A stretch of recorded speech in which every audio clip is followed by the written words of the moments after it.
Hello mga langga. Oh, ayan ang natira. Halos kalahati na natira.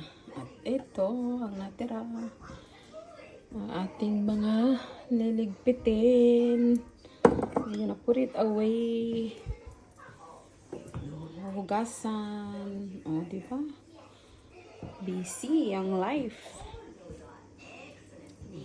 From here. Mamaya, tidy na yan. Ganyan lang. Maraming salamat sa pag-watch ng aking mga vlog. Walang kabuluhan minsan.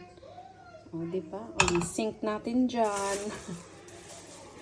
Ayan. Ito na talaga yung life dito, guys. After cook, you have to clean.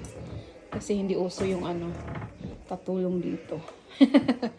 Ayun, maraming salamat sa mga nanood dyan.